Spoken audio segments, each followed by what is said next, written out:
permission to speak. Shadows hide you. I am listening.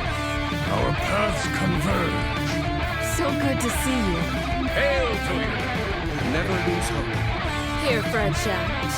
I hear you. It has only begun. Fight on, friend!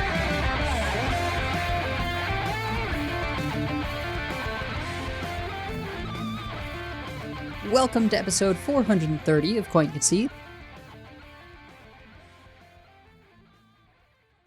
a Hearthstone podcast dedicated to making the competitive side of the game more accessible to you. It is Thursday, January 18th, 2024 in the evening. Coming to you from Nomergan, Ohio, it's me, Edelweiss. From Northern Massachusetts, we have Wicked Good. Hi. From Teldrassil, California, we have Magesa. Hello. And from all around the world, we have your dear listeners. As always, thank you for your reviews. If you would like to support the show but cannot do so monetarily, please consider leaving us a 5-star review on your podcast feed of choice. So, in terms of Life and Ladder, I think, like both of you, have basically just been waiting for the mini set for ladder stuff. Yep. Might even have missed a daily, but I definitely miss dailies. I wasn't like disliking for how much more I think I was probably enjoying the game than you two. I still wasn't playing it. Like I was doing all right with Wire Shaman. I was actually like comfortably remaining between 500 and 600 legend. Basically with Wire Shaman or the Druid deck. And eventually I was just like, yeah, the mini set's coming out so soon. And so I've been playing a ton of FF7 Remake. I think I might have mentioned last week that I beat the game on normal, so I've been going through on hard. And then I took a break from hard mode to do the intermission, whatever. It's all the names. It's a Square game. All the names are weird. The Yuffie DLC, right? I'm playing the Yuffie DLC, which is very fun. It's hilarious how much they mention how much of a kid she is, which is true. I think canonically she's 17. So this, ninja from Wu Tai, special agent getting sent in at 17 to infiltrate Midgard. It's pretty funny. But I love the way that they changed up the combat style sort of for her in this little DLC, and they give you another character that you don't actively play the way that you do in the main game with side characters, but they've got a little like synergy going on because they're both from Wu Tai, and so they can do synchronized moves and stuff, which is very cool. So very much been enjoying the new fighting style there, even though it took some getting used to. But now that the mini set is here, I'm probably gonna have to take a break from FF7 Remake because there's so much to try for a few days until we're all dying to some of the same things that are terrifying right now. Or until they fix Valorok and everybody goes back to playing Rogue again. Yeah, maybe? I don't know. I'm scared of some non-rogue things. I faced a couple rogues. They were not as upsetting as some of the non-rogue things. So, but we'll get to that. So how about you two? Well, I left the house this weekend. So, yeah, Exciting. I know. So there's a sci-fi fantasy convention in Boston every year around Martin Luther King Day weekend called Aresia, and I've never been. But my friend Tanya DePass was the guest of honor there, so she was there. So I got to go to Aresia, but I also got to hang out with her, which is something that she lives in Chicago, so it's like I don't get to see her that often. So when I have the opportunity, she's in town, I'll especially if it's at a convention, so there's already like something to do, which is nice. So I took the oldest with me because it's a lot smaller of a convention than I think I was expecting, and it's a lot like there's some gaming stuff, but it's really more like sci-fi fantasy. There's some tabletop stuff, but not a ton. They had like a room with video games you could check out for like classic systems, but we got to what Tanya was doing was she was on a show that just wrapped up that was a live play series called Rivals of Waterdeep that just ended maybe 6 months ago. So she was doing like a one shot D&D session. She was DMing for a couple other people. That was, I mean, and which is typically, I mean, my feelings about D&D in general are, not necessarily a secret, but so it's not the kind of thing that I would typically do, but it was very entertaining getting to watch her DM, and the players that she had were very entertaining. So it was a lot of fun. And we went to the dealer room and I got a Bulbasaur pin, which is Bulbasaur with a top hat, a monocle, and a mustache. Amazing. And it is absolutely like the most adorable thing. Like, I've been looking for more pins ever since BlizzCon because I realized that like all of us have the Hearthstone Creator backpack, and if I don't have something to make mine stand out, then I will absolutely like take somebody else's by accident and then be very sad. So, but this is really, I also bought an actually autistic pin, which was kind of a big deal for me because I don't normally, I've been having trouble like putting that like outwardly. Yeah.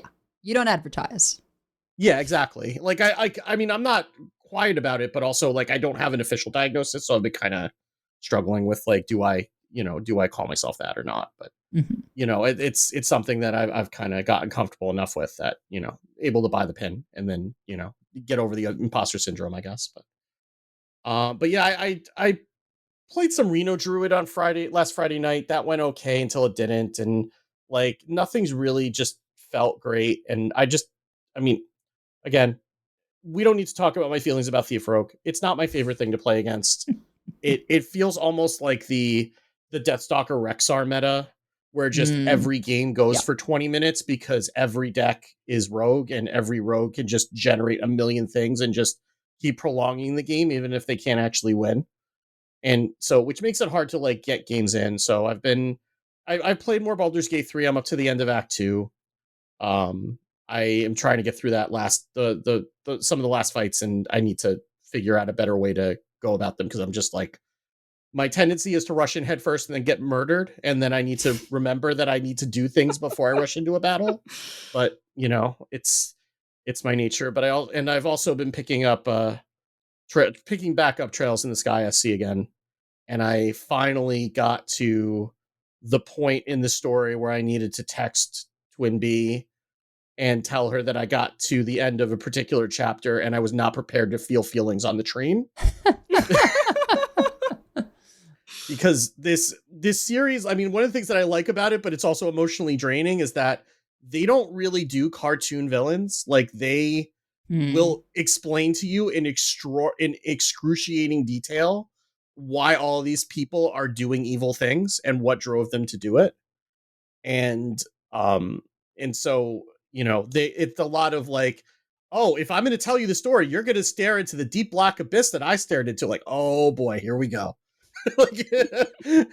So I mean, I love that series so much, and I'm glad I'm getting back into it, and I'm almost done with SC, and then I think I'm going to go over to Azure. But it's, oh man, I know that series is such an investment, but honestly, it is like so worth it if you have the time to spare, because it's just like Twin B she has now gotten through all three Trails in the Sky games, and Trails to Zero and Trails to Azure, and now she's into Cold Steel 1. So this is my opportunity to catch up, because Cold Steel 1 is a very, very long game. It's like way longer than it ought to be, and it's very slow to get started. So I might catch up to her finally after that, but it's cannot recommend those games enough if you are interested in JRPGs. But to be a kid again. I know, right? Like I can't even imagine, like, because like we just got, like, she just picked it back up with SC, like, in the, like, I guess it was at at Black Friday, right? At the autumn sale. So like she's gone through like 4 40 to 60 hour RPGs in the course of a month and a half. Like, I can't imagine what it's like to be a kid with today's games and like history of games. There's so much choice, so many good games. I had Prince of Persia on the Game Boy. Like, I don't know, just the quality of like, it was good times playing platformers and stuff, but there's some serious games with serious hours that we could have put that time into instead of games being hard for the sake of being hard because otherwise it was too short. Like yeah. It's like go play like the Simpsons arcade game with infinite lives. And you start realizing like how much of that was just difficulty to be difficult so that the game would keep going. and so you could get more quarters out of it. It's you know, or like Turtles in Time or something like that. Like I remember playing like the original Teenage Mutant Ninja Turtles game, like the one where you're swimming around in like the seaweed. And that was and you know, like not knowing that was actually I think I knew it was a bad game, but I played it anyway because I like Teenage Mutant Ninja Turtles and I just like wanted to like beat it to say that I beat it, and I did not, because that game is incredibly difficult for no good reason. I tended to make things too hard for I would play Age of I vividly remember sitting there in an airport with my brother, and all we wanted to do was play Age of Empires 2, but we couldn't because we were going on a vacation. Oh my God, we don't have a computer when we go on a vacation. And we're just strategizing about how to beat Age of Empires 2, like the tutorial. You get attacked once in the tutorial just to teach you that you can get attacked, and then never again. And we built out like the most insane walls just in case we got attacked again, because we didn't realize this is like baby Megasa in Hearthstone, who didn't know that you can just kill them. Like, it's but okay. think of how many Janissaries you could build to thwart off that attack. They'll never mess with you again. Exactly. We don't strike first. It's a defense department. Yeah. We're just so it's not about winning, it's about sending a message. Exactly. And we were doing that very hard for the AI that didn't care.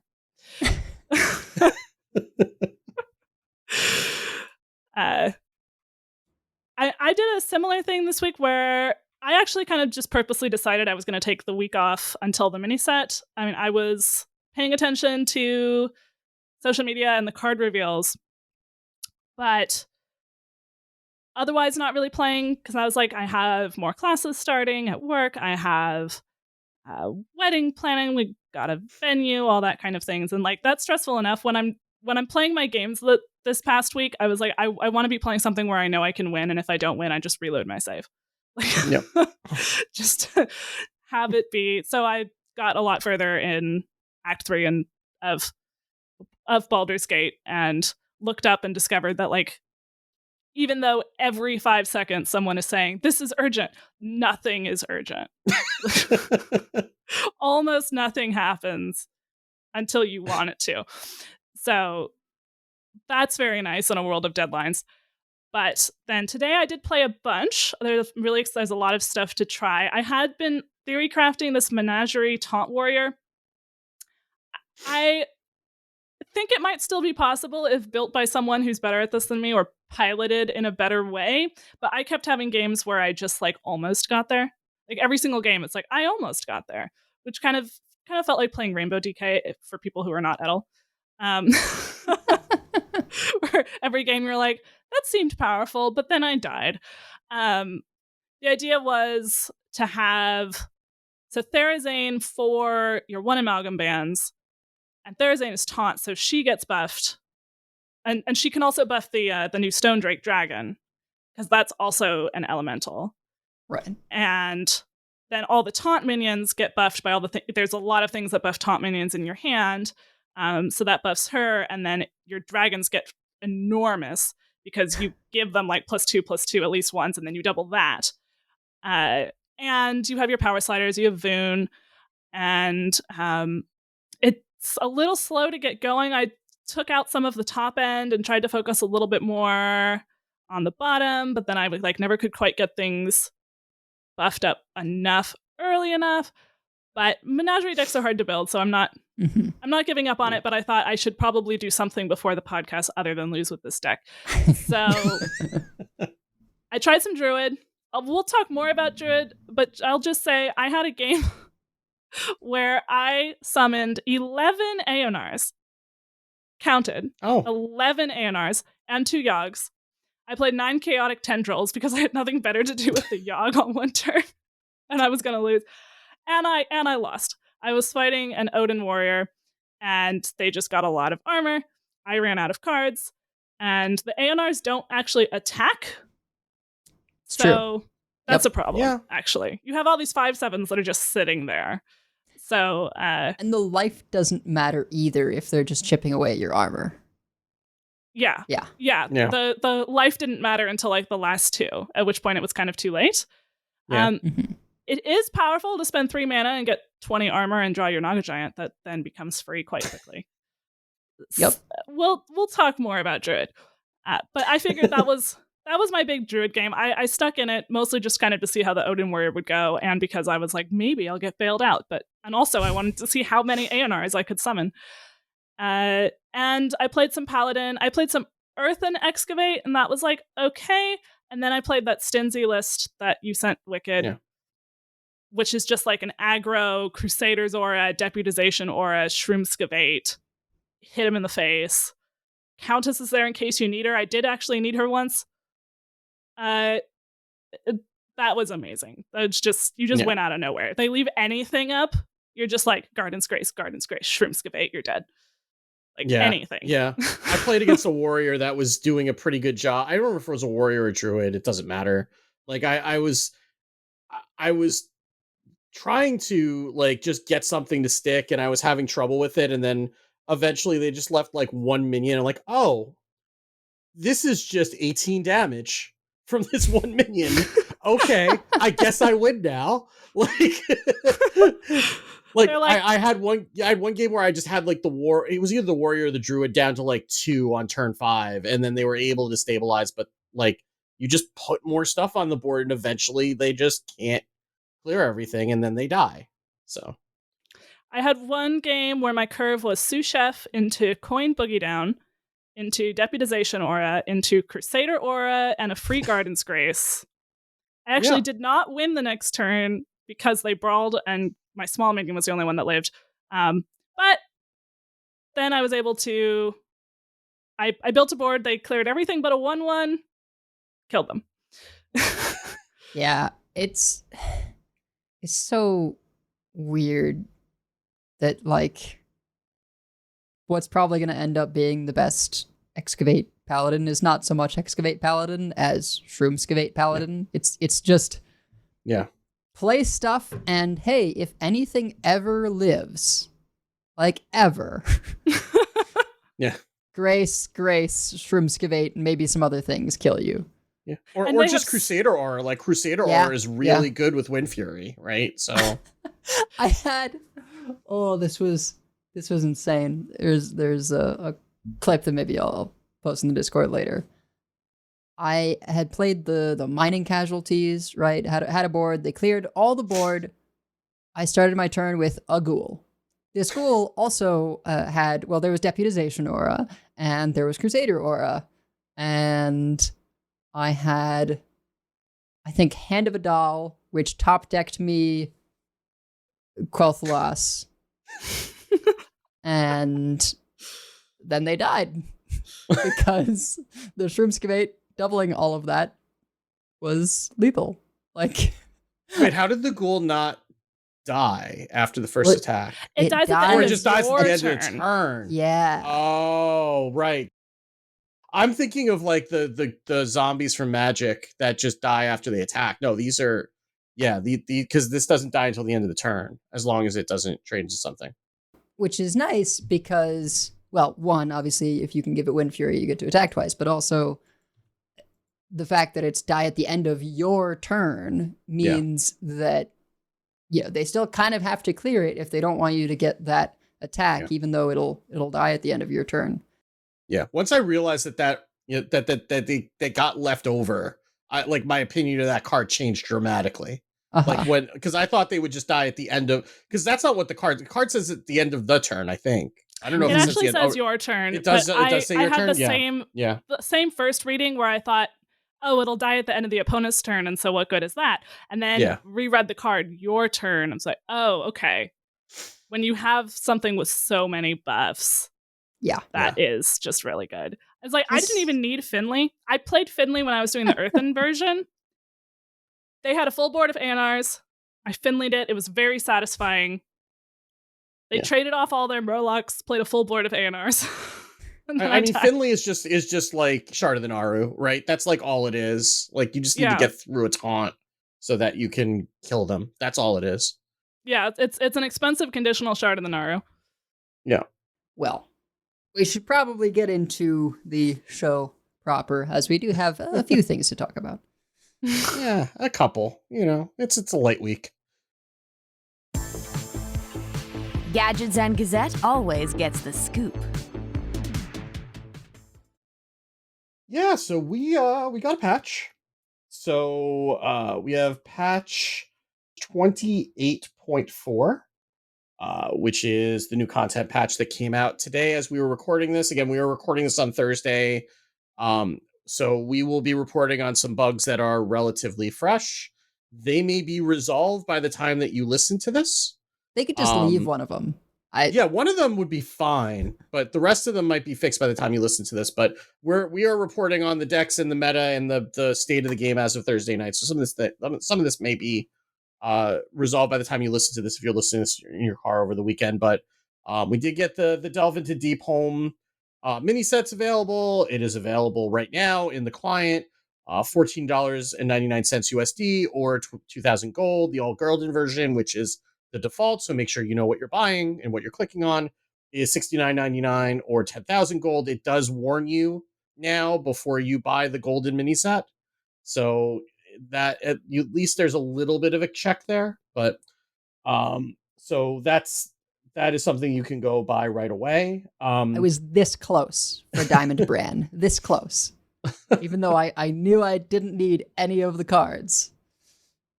That would have been a great display of brand loyalty. It would have, but I didn't do it. Instead, I just opened both the regular and golden one. Oh my gosh. How many packs did you have after the heroic brawls? I don't want to talk about it. Many. It wasn't just the heroic brawls. So, you know, actually, majority were not from the heroic brawls. Majority, I think, were because I bought some of the signature bundles, not on this go around, but on the last one, because I was trying to get signature Duelli. Didn't get there opening these packs either. I got 2 other signatures I don't care about. So, unlucky. And meanwhile, mine's just like sitting in my collection, rotting and collecting dust. That's so sad. It's so wasted on me. Yeah. But I don't have a signature Pip or a signature Rodden though, so you know it's just like my own personal hell, but whichever.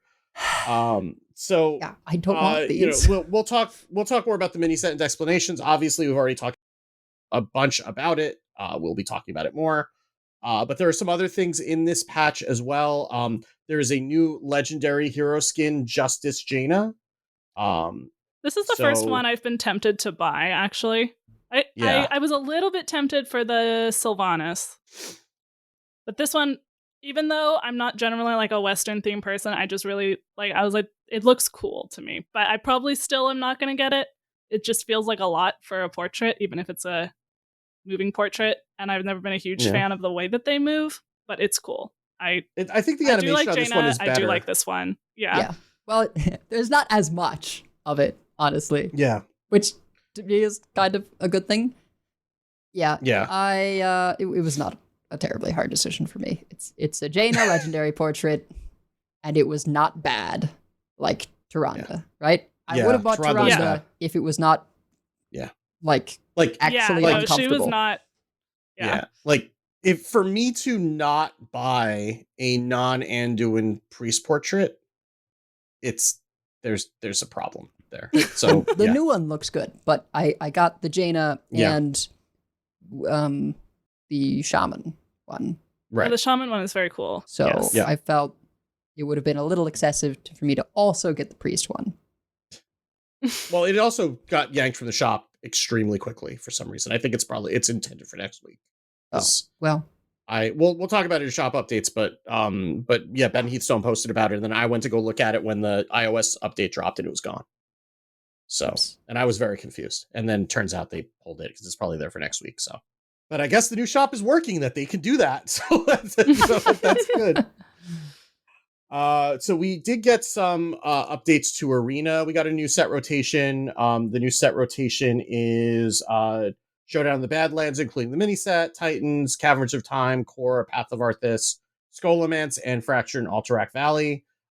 This is the patch where they are introducing the Duels treasures into the draft. So there is a curated list of Duels treasures that we are not going to enumerate, but they are listed in the patch notes. You can go take a look at what's there. That is always your 30th pick. So you start each draft with a legendary, you end each draft with the Duels treasure, and then everything else is just cards from those sets in between. That's actually pretty elegant. I like that. Yeah, and it, because like the Duels treasures are not really build-arounds. They're more like complementary, so it's good to know what your deck looks like, and then you can pick a Duels treasure to kind of complement what you've already drafted. So that kind of evens out some of the RNG for what you're going to get offered to some extent. So I like that. Arena seems so cool now. Like once the bot issue gets fixed, it kind of seems great. I don't know. Yeah, this is the most love that Arena's gotten. Like the last, 6 to 9 months has been the most love that Arena's gotten in a long time. And I think that, this is clearly the upside of the the Duels changes that we were talking about last week, right? Where, or was the week before? I don't remember when that came up, but it's like the things that they can focus on, right? They can really focus on them and focus on making them even better when they don't have their focus spread across all these things or having to fight fires. And we'll talk about another Duels disaster in the known issues. Yeah. But when they can kind of limit their focus to just focusing on the things that are getting engagement from the players, then they can do some cool things. So I think this is really great. There was a very short amount of time where Grimmer Patron was one of the listed Duels treasures, and then that got removed very quickly. I think that was a misprint. Grimmer Patron is a 3-cost 3/3 at the end of the turn, summon another Grimmer Patron. So that would basically be game over if your opponent plays that on curve in Arena, because you're never getting rid of that. So that's because then there's just 2, and if you don't get rid of both of them right away, then they make more, and then you never get back on board. So that was a good catch. I don't know if that was actually in the code or if it was just a misprint in the patch notes, but either way, it's it was good that was not actually there, because that could have been put a damper on things. We also got news about the next season of Twist. So Twist will return in February. It is going to include all sets from the beginning up through Galakrond's Awakening, which is the end of Year of the Dragon, including Caverns of Time, including Core, but not Legacy. So current Core, and then all of the sets from Curse of Naxxramas through and including Galakrond's Awakening. Wow. And the twist will be that only commons are legal. So we are getting Pauper and Hearthstone for the first time. Let's go. Oh, that's very exciting. Yeah. And this is both in deck building and in game. So if you discover, you can only get commons offered to you. There's no way to generate anything other than a common. Wow. Okay, very exciting. That's completely different. See, this is the kind of going big with Twist that I sort of hoped for. Yeah. And it makes it more accessible, right? Like if you're only crafting commons or you're opening up packs and you're getting commons, right? That's a lot easier for people who to get into. Like, I don't know if the people who dust their cards for wild when they rotate to wild dust literally everything, or if they keep the commons because they're not worth much.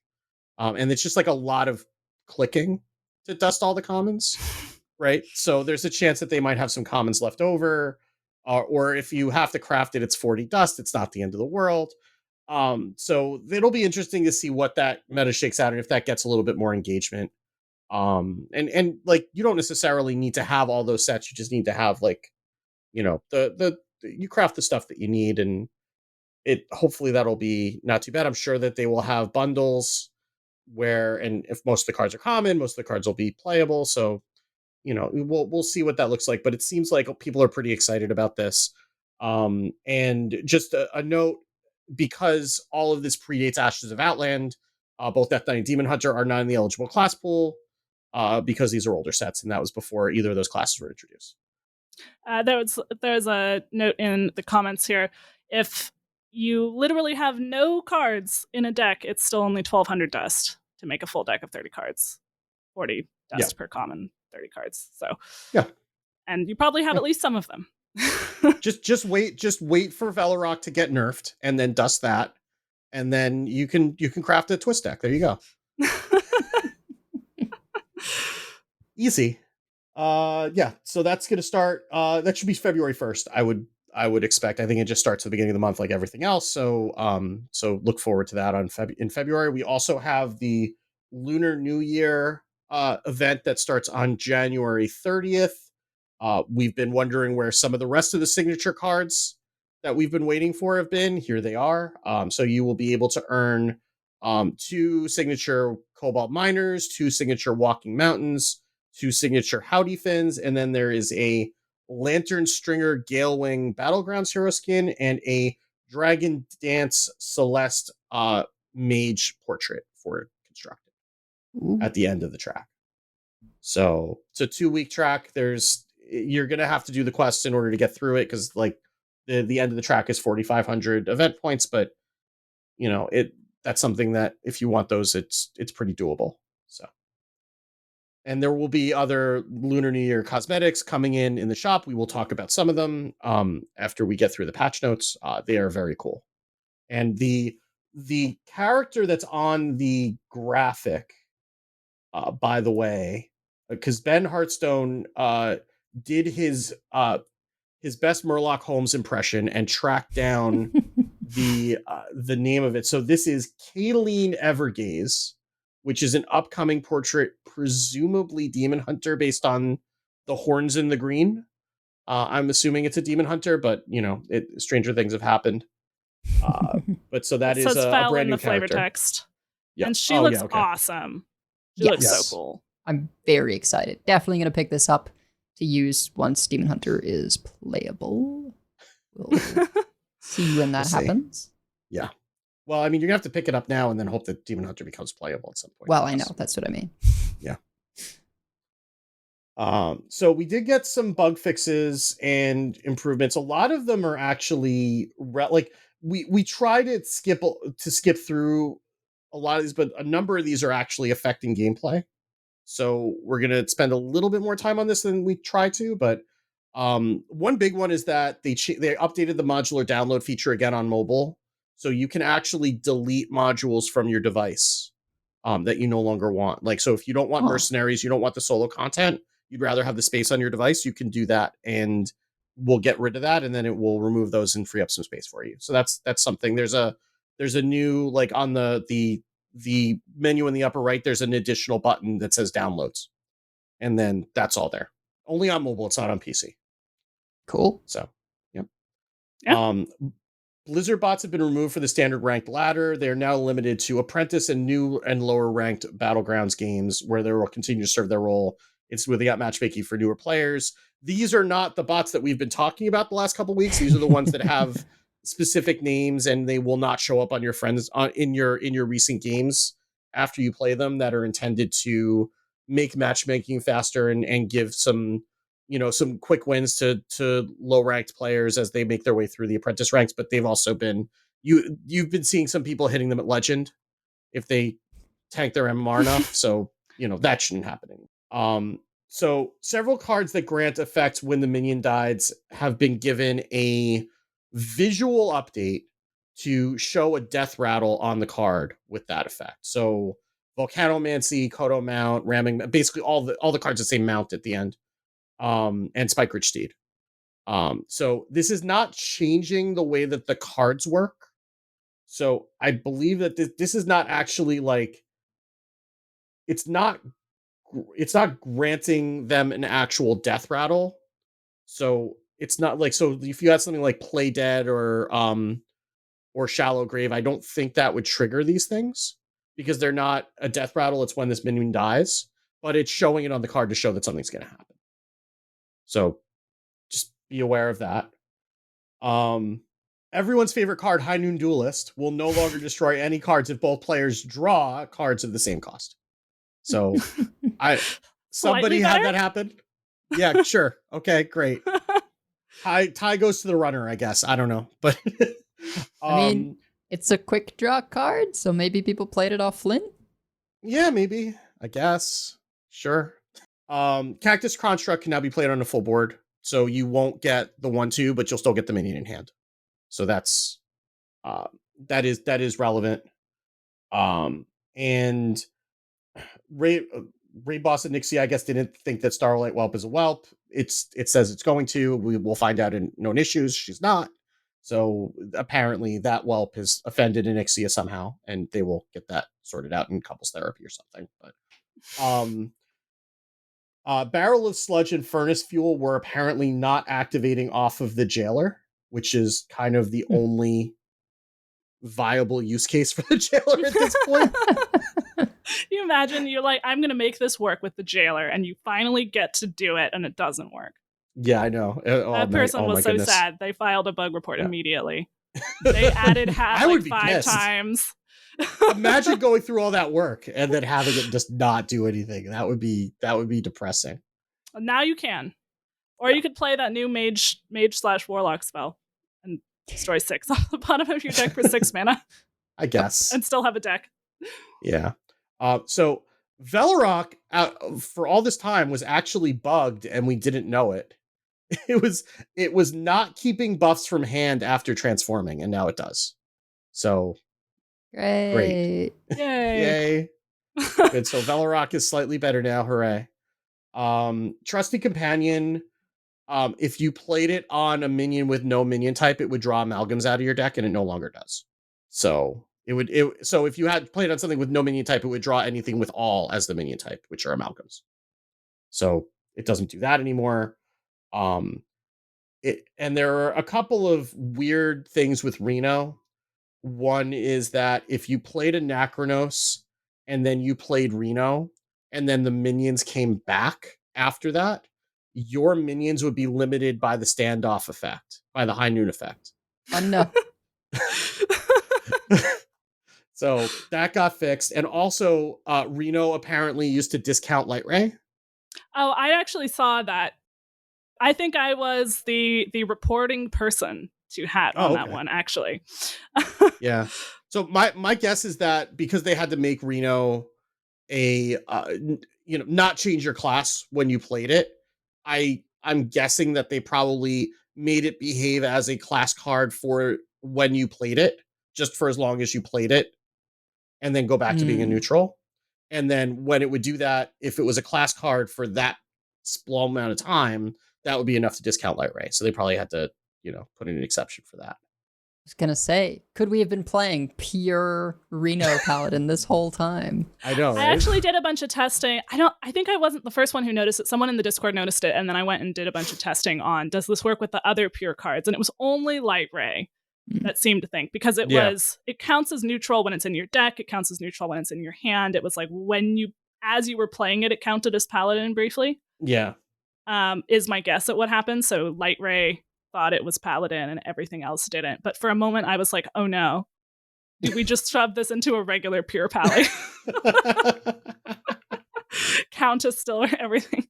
Oh my god, that would be So it really is that's probably what it is they just made it turn into a class card for as long as it took you to play it, just to not change your class.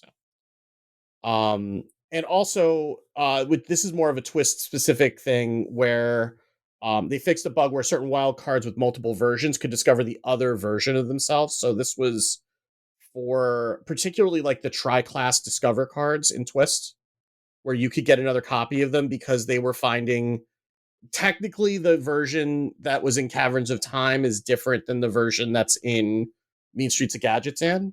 So you're Right. playing the Caverns of Time version, and it's discovering the Mean Streets of Gadgetzan version, which are actually the same card, but technically in the database they're two different ones.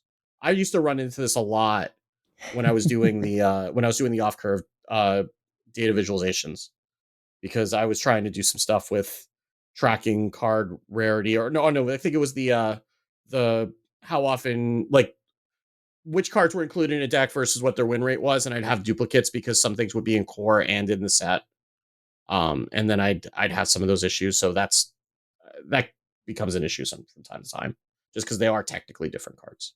It turns out doing a remastered set is a lot more complicated when you have to track them in a database as opposed to in card binders. So. So speaking of the shop updates, so we did have, and Ben Heatstone is, as always, is kind enough to go and dig through the shop, though it is a lot easier to go through that than it used to be. So we got a number of in addition to the Justice Jaina, we got a bunch of new regular portraits. So we got Lunar Deathwing for Warrior, which is 1,000 runestones and $9.99 USD. Festive Sai for Death Knight, which is the same price. There is Sparkle Guardian Nemzi, which was from the Don't Call It Sailor Moon set. Is back in the shop for 1,000 gold or $6.99, and as is Dream Grove Lunara. I just want to call them Star Guardian, but that's the League of Legends thing. I know, right? I mean, if only. And there's also, so the priest portrait that Edel was mentioning, a Scarlet Sally, that was in the shop briefly, but no longer is. It'll probably be there next week. For the other couple of priest enjoyers in the audience. And also, again, Justice Jaina, 2,500 runestones, $24.99, comes with 5 mage packs. And then Decidra Stormglory, which is the new shaman portrait, is 1,500 runestones or $14.99 USD, and comes with a card back and 5 shaman packs. Lots of new characters. Yeah, it's very cool. And I mean, maybe we'll be seeing them in the upcoming sets, but it's just cool to get some new characters occasionally, even if we don't have a lot of lore for them. I don't know if they're new to Hearthstone or new to the whole Warcraft universe, but either way, it's pretty cool. And I really like the Lunar New Year style that this has been, I think, my favorite of their Lunar New Year styles that they've had in recent memory. They just look really cool. So if you haven't taken a look in the shop yet, take a look. Unless you're like trying to keep strong, not buy portraits, then don't look, because they're cool right now. Yeah. Yeah. So, but we do, because it's a new set, we have known issues. There were some biggies. Again, we're recording on Thursday. Some of these might be fixed. One of them we hope is not. But they may be fixed by the time you listen to this. But just be aware there's a known issues post on the Blizzard forums where you can get updates. So the one that we're hoping doesn't get reverted is that Velarok was unintentionally reverted to its prior transformation requirement of 3 cards from another class. Yay! So it's funny because I think it was Clark Hellscream who was tweeting, like, can we all just collectively agree to not play Rogue for the first day of the set? And somebody at Blizzard heard their plea. What probably happened is that the content patches they're usually working on for much longer than the balance patches. So what probably happened was that when you do the balance patches, presumably you have to retrofit them into the next content patch to make sure that they all get incorporated, and that one probably just got missed. So, the code base that they're working on for a content patch is they have to work on the code bases as like separate versions, separate branches, and the balance changes may not have made their way into the new content patch branch. Yeah. Yeah. Light Show was unintentionally changed. It apparently says 0 beams instead of 2 now on the base version. And then I think it's still plays the two beans, Okay. but it just says 0. Oof. Yeah. And Jotun the Eternal is banned due to a bug with its effect. I saw somebody posting this and it got banned very quickly. Apparently it was just like making I think it was just like making all of the cards in your deck cast when, or all the spells in your deck cast when drawn or something. It was, I think when you drew a spell, it would play like every spell that you drew. so like if it would just like keep going until you hit a minion, basically, right? Like, Yeah, okay, so it replays every spell drawn on your turn is the bug. So that's why they banned it. So, Jotun the Eternal says your first spell each turn you cast a copy of. so yeah, so the first one, but now it was doing it for every spell that you drew on the turn. Yeah, that's disgusting. Which, if it casts a copy of a draw spell, which then draws more spells, and it just does all the that's a lot. It was a lot, so it is banned until it is fixed. It might be fixed by the time that you are listening to this, but yes, that was what Jotun the Eternal was doing. Yeah. Ticketus is somehow broken. I don't know, and good. Ray Boston Dixie is still fighting with Starlight Whelp. We talked about that. And Heroic Duels has been temporarily shut off due to players using unauthorized technology to exploit the mode. So apparently there was some sort of an exploit that would allow adding uncraftable cards into the starter decks. You could add anything into the starter decks. You could add Battlegrounds cards into the starter decks. You could add like the minion from like the co-op Tavern Brawls. Like anything, like literally you wanted. Anything in the code base. I think technically the first game it would be normal, but then the exploit had to do with the fact that in duels the decks change.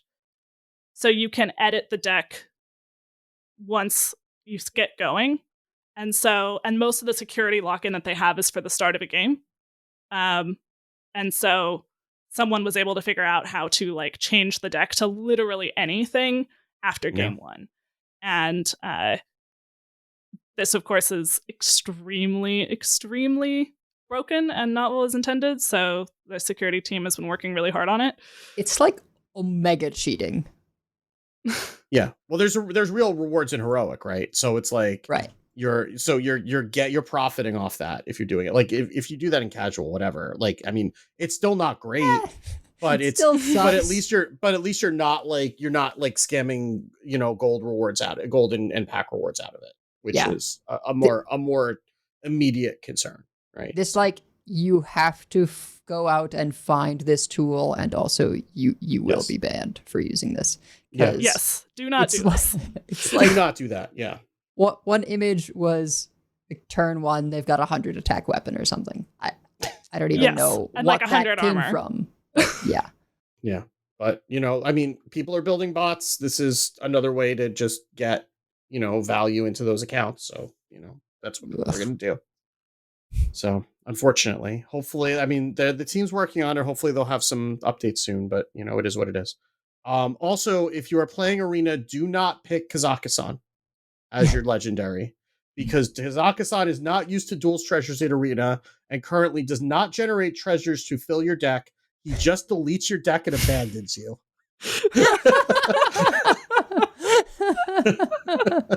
Oh dear.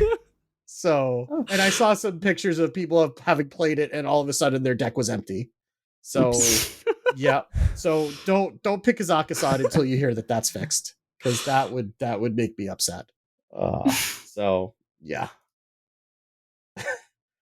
At least we could laugh about these things, right? Like, I mean, I'm glad that the, obviously it's a bad bug, but also, we can have a little bit of fun with it at least. I mean, these things are going to happen.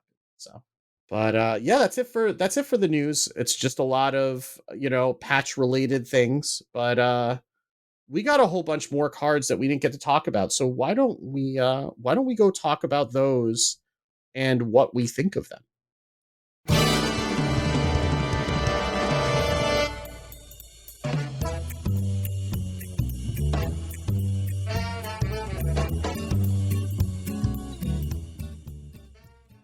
right, so even though the set has launched and we have all played a little bit with the cards, we are going to do our usual each picking a card in 5 categories and talking about it rather than discussing all of the cards that came out since we last talked to you last week.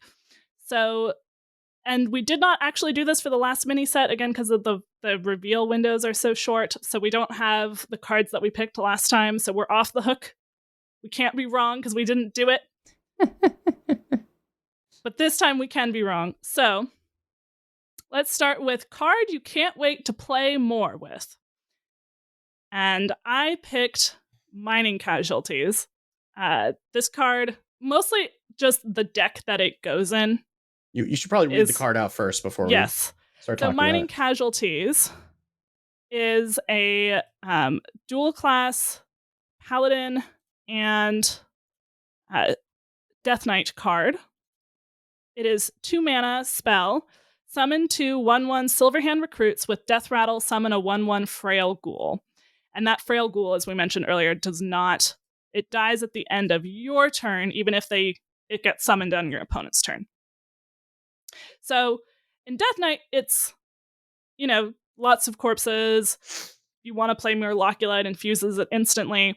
In Paladin, it's just more things that stick, and if anything sticks, they're dead, as we were discussing earlier.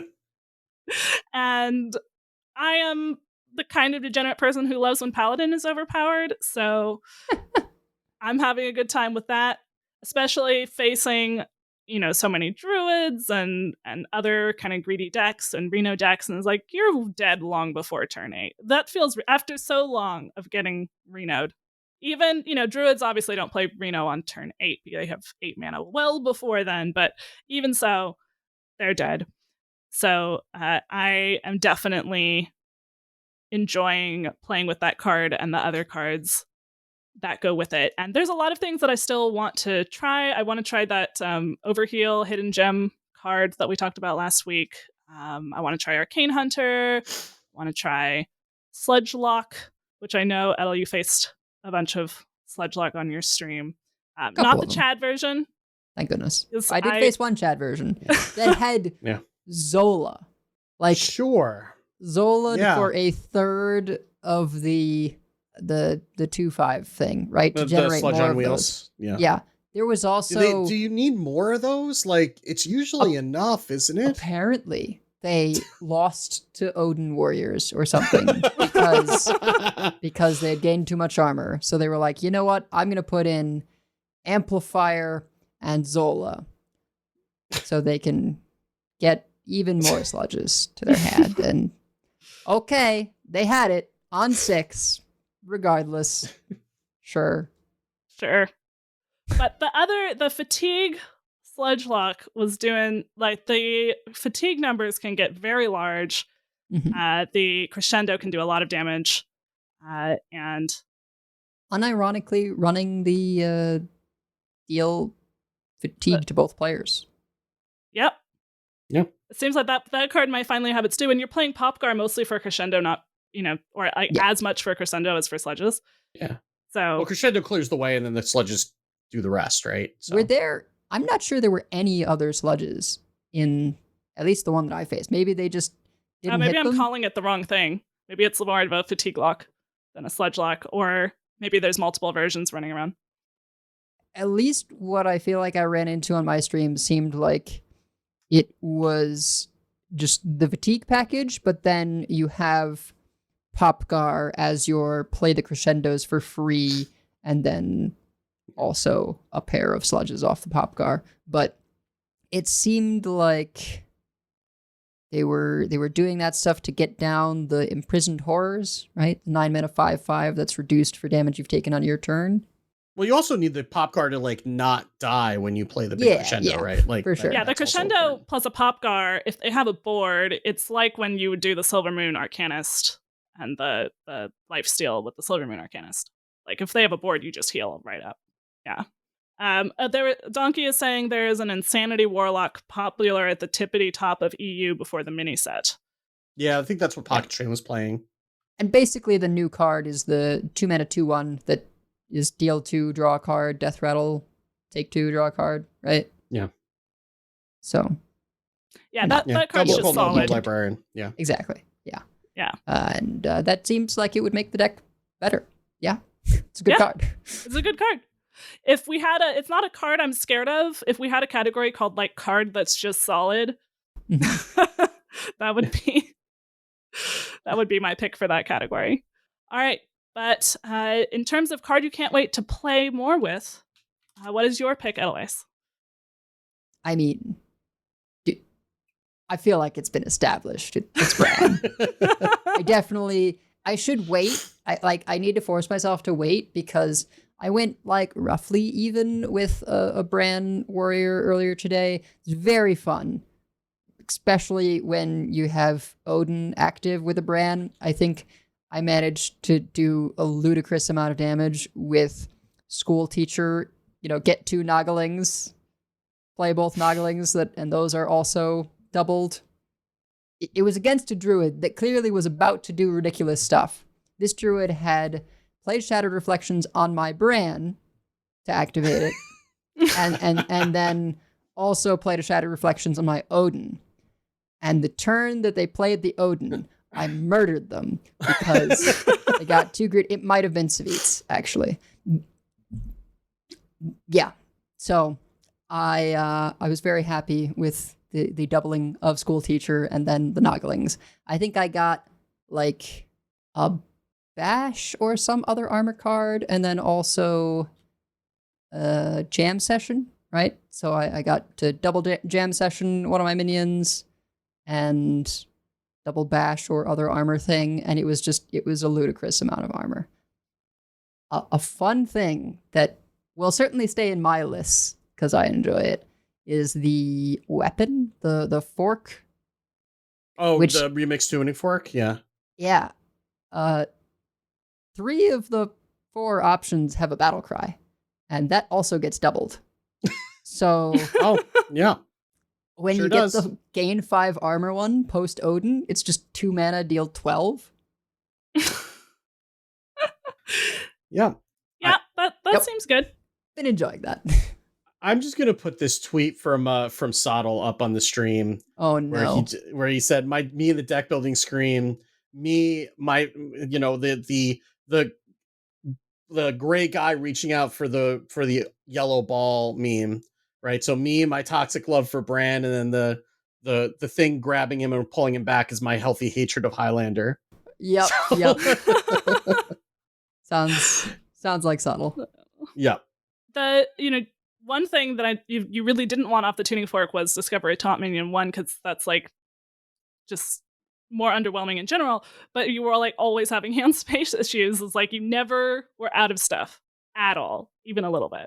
It's just full hand all the time. I mean, it's Quest Shaman all over again, right? Like you just, It is kind of, well, it's a little bit of a different deck. I actually All Doom Quest Shaman. Sorry, all Doom Quest Shaman. And in a way, it's not that. Like, it does have a tiny bit of similarity to the more recent Quest Shaman in that all of your stuff would get doubled and just convert into damage after you played your quest reward, and just become a ludicrous amount of damage. So I could kind of see the similarities there, actually, even though that's not the one you meant. All right, but Wicked, what is the card that you can't wait to play with?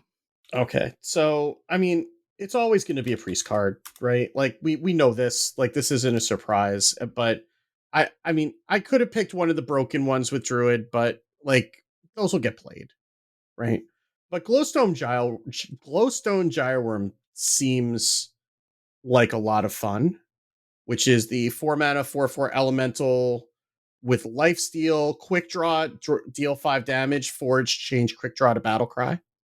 So this just seems interesting. I don't know what we're doing with it yet, but I'm interested in figuring out like where it fits. But like having burn to finish off a game as a priest is a feeling that I'm not accustomed to. I was so pleased that card goes face. It was like, finally some over the top damage. Good God. Right. And like you can actually like, you don't have to like trade it like the Sunspot Dragon or whatever.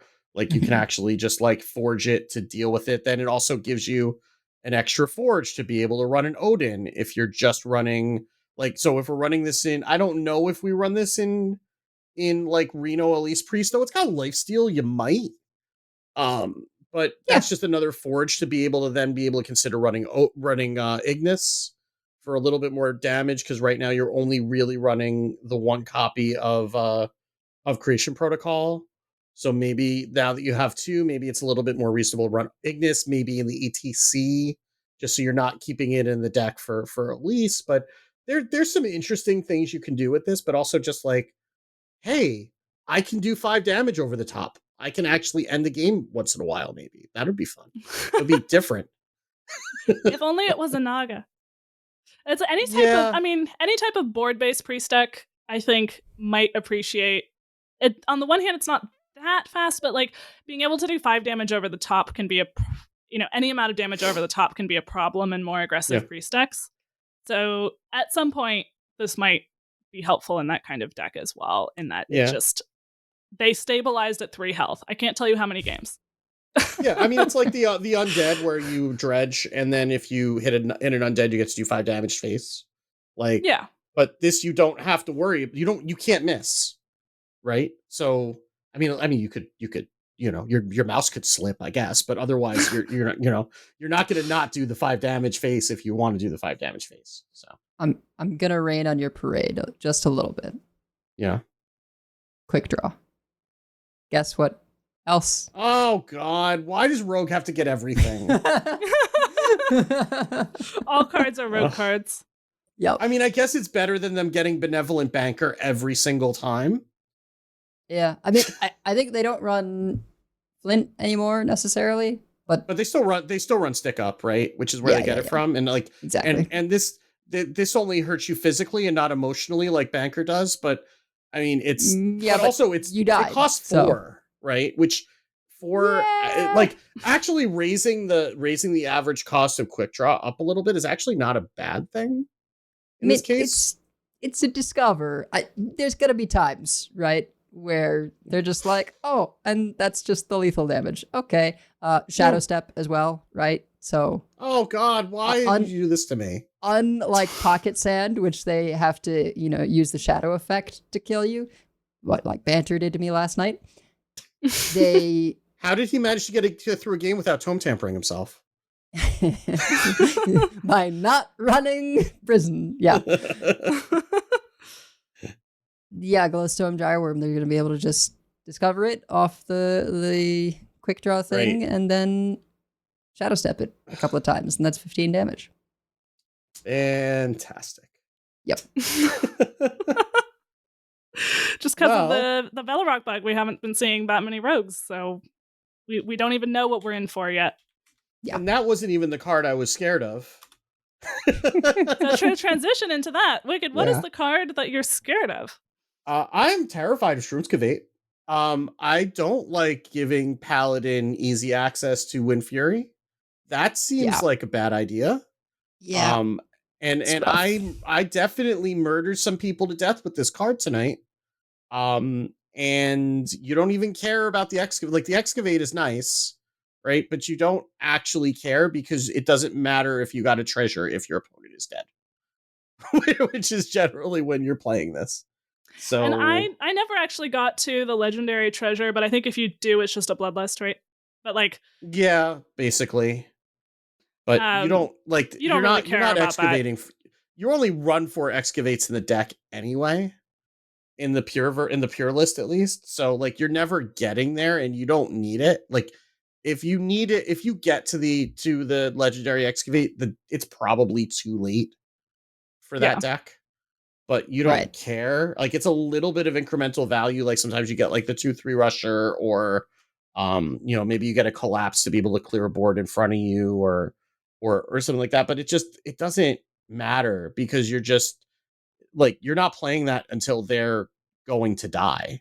So like the actual treasures don't really matter that much. But just giving a minion Wind Fury in Paladin, like, I'm old enough to remember what was the name of the Murloc that had Wind Fury? Um, I don't remember a Murloc that had Wind Fury. two but drop. The 2 cost 1 for. Oh, yeah. Yeah. Was that old, Crab Rider? Yeah, Crab Rider. Yeah. Man, I guess it's been a minute. That was Forged in the Crab Barrens. Rider. Yeah. Or Yeah. it was Forged in the Barrens that we were abusing it. It might have been printed before that. I think it was It was printed. great in Rage Warrior, too. Yeah, I think it was printed the set before Yeah. Forged in the Barrens, but it was Forged in the Barrens where we were abusing it, and they had to nerf That was it. Hand of a Doll the first time around, right? Yep, it sure was. Yep. Yeah. So, I don't like giving Paladin easy access to Wind Fury, and that's going to be the way that Paladin kills you in the face a lot. So, Yep. Maybe it'll decrease some of the druids and rogues, but that feels like, Bolivian tree lizards to come and get rid of the rats. So, Yeah, I mean, I wouldn't be terribly surprised if this changes at some point. I don't mind Paladin having burst, but the amount of buff that they have, it does make this really scary in terms of anything living is a problem, and it is tough to clear everything always.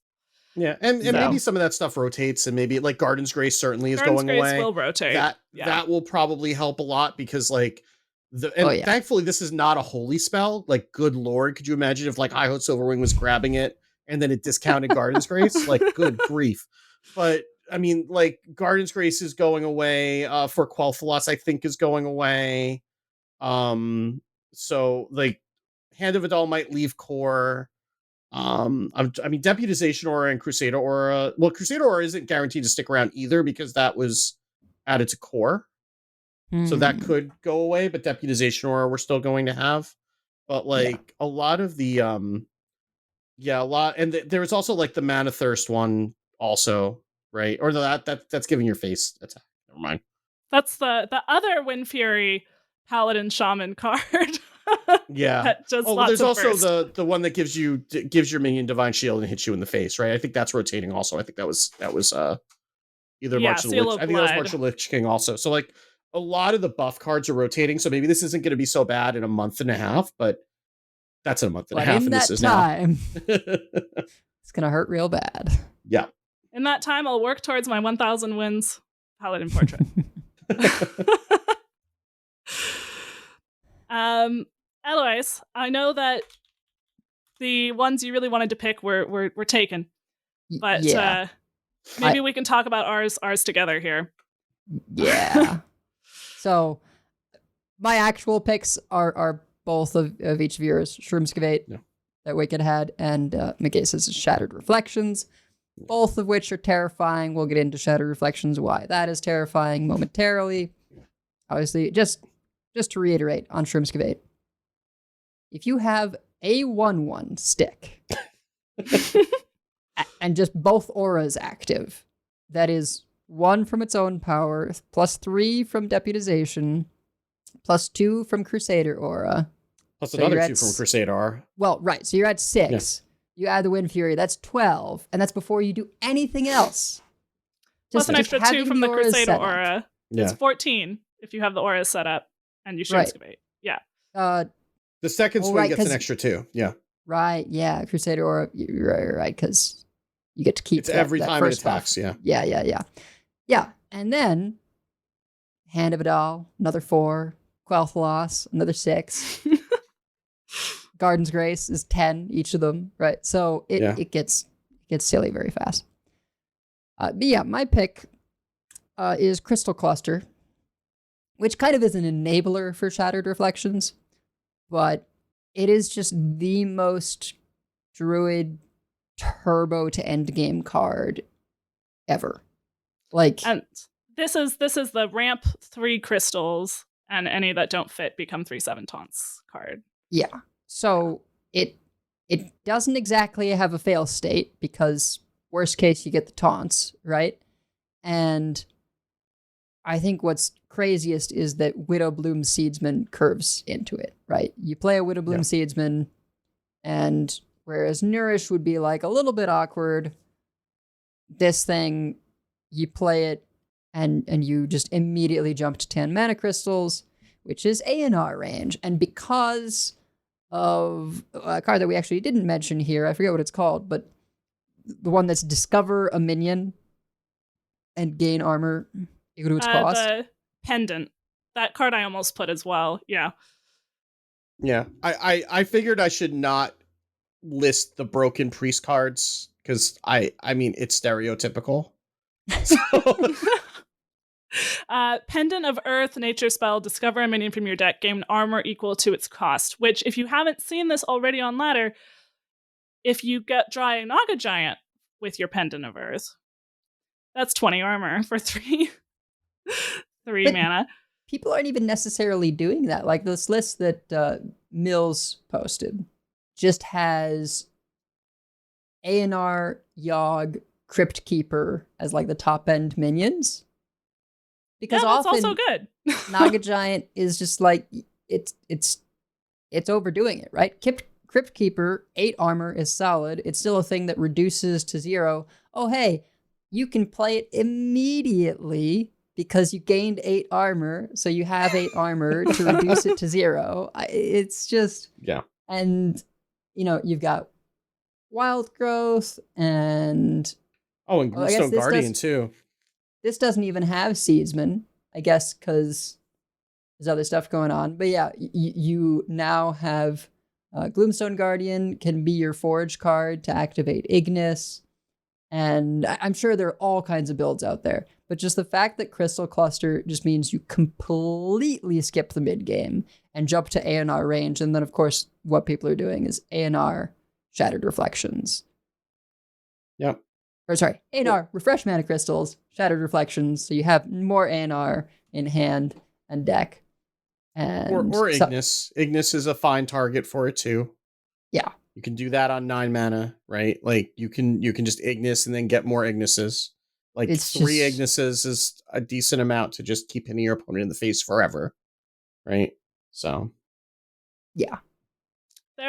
And I can see this card also being very good in Priest, the Pendant, and the Shattered Reflections. So Shattered Reflections, as a reminder, is the 5 mana card that copies a minion on the board, in your hand, and in your deck. Mm-hmm. And it can be your opponent's minion also. Just in case you want their Brann'd.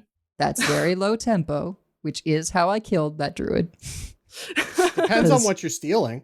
The things being stolen were Deep Miner, Brann'd, and Odin. So yes, that is low tempo. If you're taking a giant taunt, it's not necessarily low tempo. Like if you're taking a Phi, that's a little bit That's a little bit better there. Oh god, yeah, Phi is a terrifying thing to get. Or if you're taking a Titan, Shattered Reflections. Yeah. So I'm sure that there's really good like priest uses for these that I can think of, but just Shattered Reflections.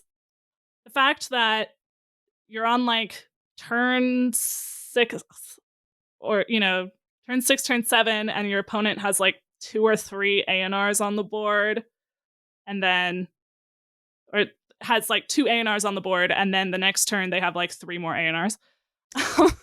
I want to also just rant a little bit about the fact that they made Titans in a time when there's also Reverberations and Shattered Reflections. And on the one hand, it's like a little bit cool, but it's a lot of bit awful feeling to me. Because, it was one thing with Reverb where at least, the one they get also dies very easily, right? But a lot of Titans have abilities that kill other minions. And so summoning a copy of it means that you can use the Titan to kill their Titan. Yeah. So the person who copied the Titan... If they didn't use that ability already, right? Because the ability that they've used is gone. So it's going to be like a Tempo Amenthul is something you're going to have to think like a lot harder about now against a Druid or another Priest than you would have before, or a Rogue, let's be honest. Because if you do that, then you're letting them, kind of flip the board on you potentially. So you might not like Tempo Amenthul is the thing that I'll do occasionally, just get the 6-drop right? But that's something that I don't know that I would do that as much against another priest or against a druid. Yeah, both like Titans and Colossals are kind of terrifying to play when you have two dual class cards that can summon a copy. In the case of Colossals, you get the appendages. In the case of Titans, you get the ability. Now, it's true if they've, whatever ability they've used, you don't get to use. But it just feels like you get punished for actually playing the thing when your opponent gets a copy for 3 or 5 mana. In the case of the 5 mana one, right? They now have one in play and in deck in hand. Like it's just. And if they played Solar, they have 2 in play, 2 in hand and 2 in deck. Oh. The fact that it hits enemy minions, I think, because it feels worse when, it doesn't feel great when they play their big legendary and then they get 1 million copies of it, but when they get 1 million copies, more copies than you have of your big legendary. Yeah. Which doesn't even matter in the case of like Brann'd, for instance, right? The copy to hand and deck the copy to deck and board did not really matter there. But yeah, it's one of those things where I'm just like, does this need to target enemies? Yeah. Like reverb makes sense, right? Like reverb is actually a removal spell. Like it got a lot better when you're removing a Titan, but reverb is actually a removal spell with upside. This doesn't need to target enemies. Like this feels like when like I'm still very salty and more saltier than I should be, as Hat reminds me regularly whenever I bring this up, about Hysteria not being able to target your friendly minions. When they made that change because of the Wretched Tiller OTK and Wild. But this feels similar to that. Like that, like I understand the spirit of the card, and like you're getting another thing, and like if you want to get that, then you kind of need to stick the minion, or somehow like you could do this with Love Everlasting and get an Amanthul and play this on it at 10 mana, right? Like that's a thing you could do. Like a Power Court. Power Court Synchronized targets enemy minions also, but it doesn't do something immediately. Right. So Right. And especially with Druid, like, Yeah, I can see maybe the thought process was you have to have your big things stick unless it's ANR, which is part of why we're seeing it with ANR, but like ANR clearly exists. So they know that there's like minions that discount to 0, right? Like they know this. I'm sure that was part of the point, but which is fine, right? But then it doesn't need to also be able to hit enemy minions. Right. Like it shouldn't, especially when a lot of the enemy minions that you want to target are removal for other minions, right? Like it's just, and maybe it's not going to be a big deal once we start, like it's like the mini set's been out as we're recording this for 8 hours, right? Like some of these things are very fresh. It may turn out that maybe that's not the best thing to do, or they nerf it, whatever. We'll have a balance change next week, or the week after, most likely, because they usually have one like 10 to 14 days after the mini set. Like I don't know anything, but just like past precedent says we'll have a balance change. Also because they haven't fixed Rogue or Thaddeus yet, so hopefully that's that's still on the table. They fixed Rogue inadvertently, but they're gonna unless cooler heads prevail, they're gonna undo that. So this is gonna be a lot of druids out there. It's also, I think, an easy deck to refine. So we're seeing a lot of it day one, and Druid is always popular. So we'll see. As you say, this is very fresh, but it's spooky and it's clearly powerful. Whether it's the most powerful thing, we can't say yet, but it is clearly powerful. So, all right, but card you want to be good but isn't. I just put straight elemental decks. Now, it might be that there's stuff that we don't know about yet. I haven't seen like any experimentation with mage yet and elementals. But what I have seen, like there's been some experimentation with elementals and shaman, or like Highlander elemental shaman. I just haven't been especially impressed so far with anything I've seen there. And I like, board-based decks like this. It is hard with elemental decks because you have to keep the chain going every turn, and that's just really limiting. Well, so you don't need to keep it going every turn generally. You just, at certain key turns need to have played one the turn before.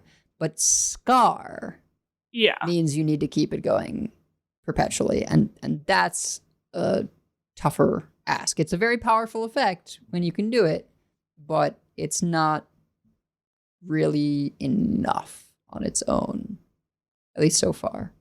Yeah. It was very good in theory crafting. Yeah.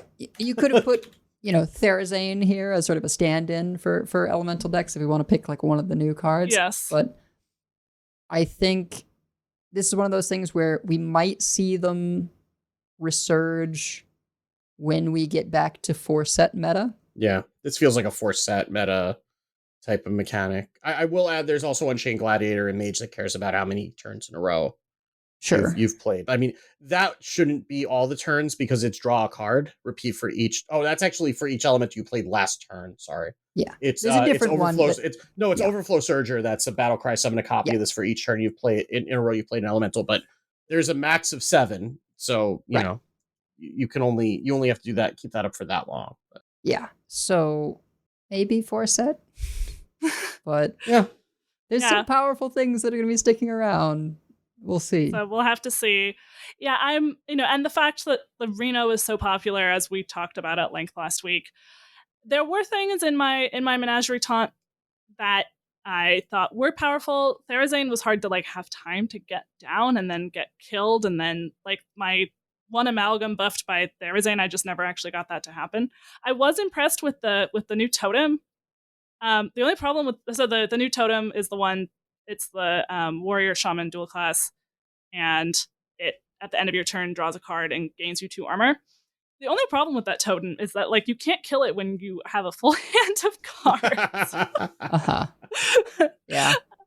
So I was actually quite impressed with that, and I was able to get. I mean, I was playing a taunt warrior, so it was hard for them to trade into it because I was playing a taunt every turn. But if you can protect it, just like Gold Panner, you can just draw a million cards, and you're getting some armor on top of it. So. But unlike Gold Panner, you can't trade it off unless you can buff it. You just play the card that does 3 whirlwinds and you get rid of it that way. That's true. And that card actually, I mean, that card, I don't think we're putting that in Rage, but it does. No, well, not in Rage, no. But you'll put that in Reno. Yeah. Oh. I mean, I saw that card and it seemed fine. It would be interesting to do as a super activator for a what do you call it turn? The 1/4? The anime extractor, Yeah. But if you were trying to go kind of like an OTK-ish with it, but in order for any of your 1/4s to live, they would have to be undamaged, and the whole point of Enrage is that you want your minions damaged all the time. You play it on 5 mana, you need to draw some minions. It does mean that if you wanted to play a greedier one that's I'm just going to buff my Olgra or my Remornia or my Grom to absolute, and just play a bunch of things, and then you don't need to have Sun Fury plus a bunch of spells. Well, I could see it maybe. Wild, they reverted Warsong Mercenary, right? So, or Warsong Commander. So that's you could do that with the my Blade Be Thirsty. and Frothing and Berserker. That's true. Yeah, Frothing Berserker, and just do 3 damage to the board. Do 1 damage to the board 3 times, and then just hit them for 1 million. So that's something you could do. Tell you what, we're not running though. Yeah. Crimson Expanse. I want this card to. It's more I want Enrage Warrior and Demon Hunter to be able to use this, but I just don't see a world where you can when it makes it go dormant. It's very cool being able to summon a copy. It obviously would have been too good if it it's one of those things where there's that line where dormant, it's probably unplayable, and if it doesn't say it goes dormant, it's probably too good, Yeah, it's so anti-tempo in every deck that wants to do this. Yeah, those are really, I imagine, really hard to balance, that kind of card. But yeah, I love Enrage. often enjoy Demon Hunter, but I don't know where we put this card. Wicked, what was the card you want to be good but isn't? Yeah, it's hold on, I need to look now. I wasn't ready to talk about it yet. Elemental Companion is the one that I picked because it's just like it seems scary and yet it's just weird. Like, so Elemental Companion is a 3-mana spell. Summon a random Elemental Companion. You have Hifar, who says 3-mana 4/2, your spells cost 1 less. Luek, you're a 3 drop that's spell damage +2. It's a 3-mana 2/4.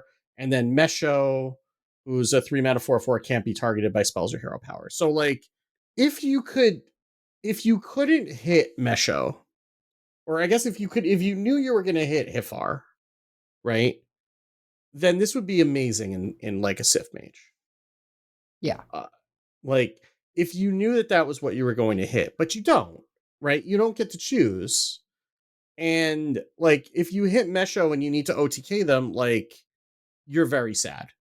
And like, if you get one of these randomly, like, you're not just gonna, like, you could just throw out Animal Companion for tempo, right? And you know, you get a charge, you get a taunt, you get you get to buff the rest of your board. And Leok is kind of the low roll, except when it isn't, but a lot of the times, like, that's the low roll when you're just trying to get tempo. None of these are tempo, right? Like, I mean, like a 4/4 that can't be targeted, great, but it's just they're all just sitting there, and like, you can't guarantee which one you're gonna get, so you can't really build around having one of those effects. Right? Like, there's no it's not like whichever one I get I can work with. Like, sometimes you're just going to get a dumb 4/4 that, great, they can't target it, but also it's not doing anything. Right? And yeah. And the other two you have to have, you don't just play this on 3 because the other two require that you have spells you can play to back it up, unless it somehow doesn't get cleared, but like, that's not very realistic. Yeah. So it gives you a soft taunt. So there's that. Right. But like, you know, Demon Companion was just like the same deal as Animal Companion, just everything was halved, right? Yeah. But it also cost 1. Well, right, that's what I mean. So it was solid, Yeah. right? This, like, flavor-wise, I think it's cool, but it's like the effects just don't work with unreliability. Yeah. Because say you're playing a deck where you're like, well, if I get either the discount or the spell damage, they're dead. Oh, I got the can't be targeted. Yeah. Great. And then I play it on curve, trying to hit the can't be targeted, and you get the 4/2 and can't take advantage of it, and you die. So it's just like, when would you ever want to do this? It kind of seems like at all parts of the game, you're just gambling, and you could just not. You could just run another card. Yeah, this is just like Russian roulette the card, right? Because like, there's always at least one fail state, like hard fail state, if you're playing this. And it just doesn't, like, you know, like Sorcerer's Apprentice, you weren't just like throwing out onto, right? Like, then the same thing with, like, I don't know, Cobalt, like, whatever the 4 mana +2 damage, +2 spell damage, or like, you know, before we had spell damage coming out our eyeballs, like when we had like the 4 mana 2/2 that did +2 spell damage or whatever, like, those are Cobalt. Yeah, that one, right? Like, you weren't just throwing that out, like, you were putting that out when you were ready to end the game. And like, this is, you kind of need to tempo it, but also, like, you may not be set up to take advantage of whatever comes out. And it's just like, I guess I'm kind of between, it's, you know, like, they all look really good on paper, but then it's like, it's the fact that it's random that just makes all of them more or less unplayable. I almost wish they made it cost 4 and Discover. You know? Oh no, I don't want it to be Discover. Like, it needs to cost 5 if it's going to be Discover, so you can't play in the same turn as Sif. But I mean, it's that line of like going towards bad again. I feel like 4 makes it like not crazy abusable, right? Because Sorcerer's Apprentice is 4, and hasn't really seen play since being 4. Some of the previous spell damage things have been 4, right? Mage had a 4 mana 4/3 spell damage +2, and even at 4, it might be too much. For sure, Discover at 3 mana, too good. Oh yeah, And yeah. That's don't do that. It doesn't mesh with the whole theming of how previous companion cards have worked. But this, without knowing what you're getting, is just terrible. Yeah. We have a comment from Catharsis. It'll say it will get generated by Rogue and give them accidental lethal on Wicked Oh Good god. Stream. Yeah, That's the answer to everything probably. that's a class card, right? Like that's just every class card at this Especially point. with 3 mana or less, right? Because Velarok can play them that turn. Oh. Yeah, if you're playing this for 0 mana, then that's fine. Yeah, Can we just Anything's- have one day without Velarok like tormenting us? it's fine. It's not presently playable. It's pretty good if it costs 0.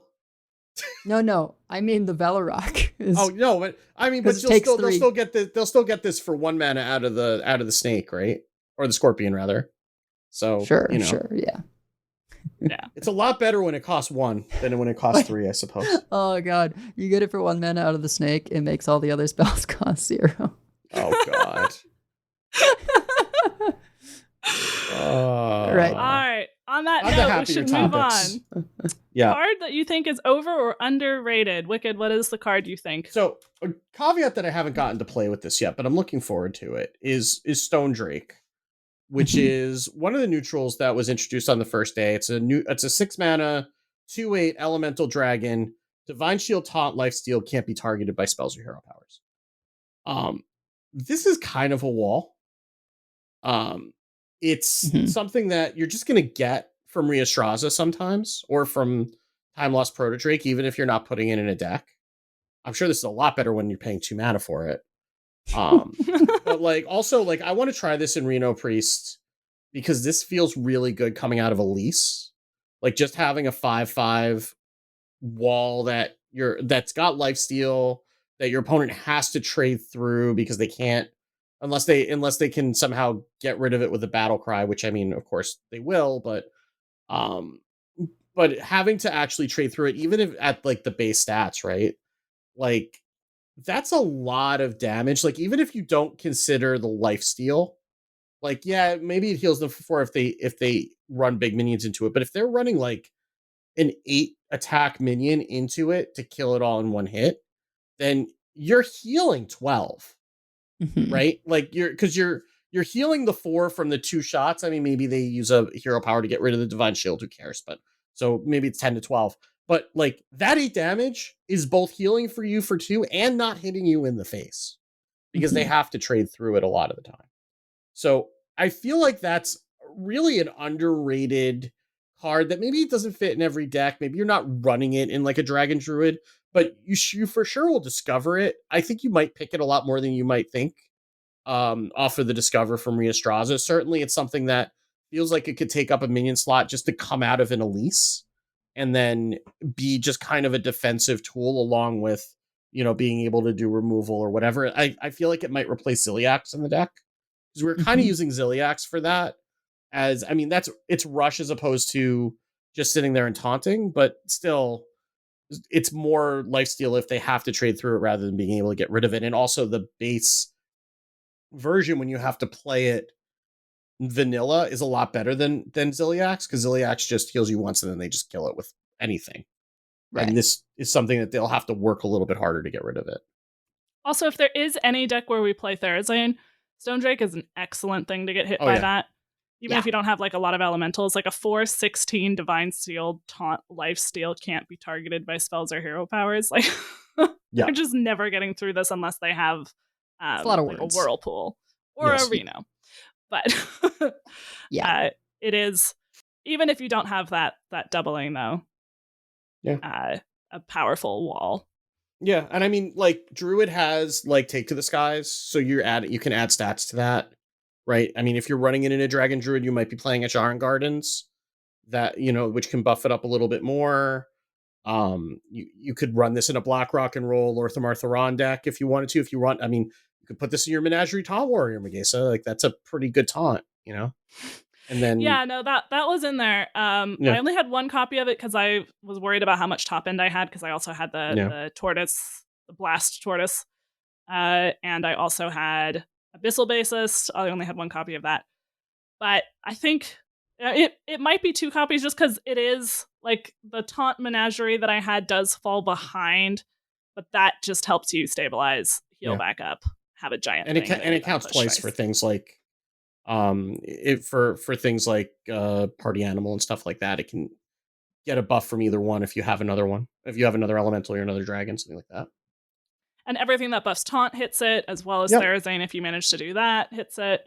I think my problem was partly I was getting greedy with it and like trying to buff it too much before playing it. Like I should have just played it. Yeah, like even just like base stats are kind of okay because like there still needs to be effort involved to get through it, and it's just going to slow them down a lot. All right, Eloise, what was the card that you think is over or underrated? So I think this card is underrated, if only just because if it gets pulled off of the Discover a Weapon spell in Blood Decay, it's going to be abysmal to deal with, and that is Quartzite Crusher. That I think is a little underrated. So that's 4 mana, 3/3 weapon for Death Knight with 1 blood and 1 frost rune. And it has lifesteal, and whatever is damaged by it is frozen. So I haven't gotten around to this experiment yet, and Druid might already be crushing my dreams of theory crafting this, but I was thinking about you could do an Excavate Blood deck where you're like 2 frost, 1 blood for the sake of no Muncher and Quartzite Crusher. And one of the things that, you know, can be annoying is, say, a warrior that wants to swing with their armor weapon. Well, Quartzite Crusher lets you hit them in the face and keep freezing them so they can't hit you. So it's not as good for like hitting minions because you aren't benefiting off of the freeze effect. But man, this card going face is just nuts against any of the weapon classes, right? Like against Death Knight, against Warrior especially. Demon Hunter especially too. Demon Hunter. I mean, to some extent, just the fact that people are playing Ignis, you can like shut down an Ignis weapon for 3 turns. Maybe that buys you the time to kill them. I just think it's very powerful. It's just going to need to find a place. Yeah. And, you know, people are low on it because of the rune requirements. But I think even if it's just discovered by that 1 blood card, it could be pretty filthy. Yeah. That, if that finds a home, and even it's in Discover, I was looking at that one as one to pick for myself as well. But what I picked was Trog Gem Tosser. This is the Druid and Warlock dual class card. And it is a 3 mana, 3/2 finale. Deal 1 damage to a random enemy for each of your mana crystals. So I don't know whether it was like other people who were up on this or just like me and a conversation in the Discord when it was first revealed. I think I did see a little bit of it on Twitter as well, where it is 10 damage on the board if you are able to do it at 10 mana, you know, in that way it's a lot cheaper than an 8 cost Astalor and does almost as much damage. And if you play it with Chad, that activates the finale on any number of them that you may have in your hand, or if you bounce it, then you get more. Mm-hmm. But, I mean, one, there's no way they're not doing something about Thaddeus. And this is not, like, better than what Warlock already has. Like, Thaddeus Warlock is already killing you. I don't know if it needs help to kill you even more. Maybe if they're trying to fight a lot of Odin warriors, they need help to kill you even more. But otherwise, they don't really.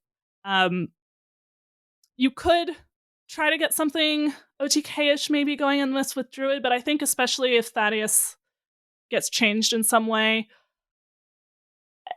the fact that it is going random places on the board, and that you can really only get one off outside of the Thaddeus situation because it's finale, unless you do some sort of crazy shenanigans, makes it harder to use than I originally thought. And I mean, Astalor, as we know, like it can be really hard to get their board clear enough.